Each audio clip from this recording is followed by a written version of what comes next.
কি আজব তাই না? পৃথিবীতে ৮৪ লক্ষ জীবের মধ্যে একমাত্র মানুষই টাকা রোজগার করে, কিন্তু পৃথিবীতে অন্য কোনো প্রাণী না খেয়ে মরে না, আর মানুষের পেট কখনোই ভরে না।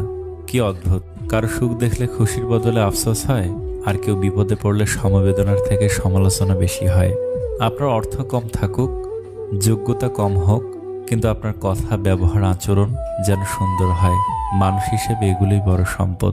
বাড়িতে ঝগড়া হওয়ার পর মেয়েরা ভাবে, একবার বিয়েটা হোক, আর জীবনেও বাপের বাড়ি আসবো না। দিন শেষে পুরুষ ঘরে ফিরে শান্তির আশায়। একজন স্ত্রী চাইলে সেখানে বেহেশতের সুখ দিতে পারে, আবার চাইলে নরকের যন্ত্রণাও দিতে পারে। তিনটি জিনিস খুব মূল্যবান: সম্পর্কে সম্মান থাকা দরকার, ভালোবাসতে বিশ্বাস থাকা দরকার, বন্ধুত্বে গুরুত্ব থাকা দরকার। যদি সুখ চাও রাত জেগো না, যদি শান্তি চাও দিনে ঘুমিও না, যদি সম্মান চাও ফালতু কথা বলিও না, যদি ভালোবাসা চাও পরিবারকে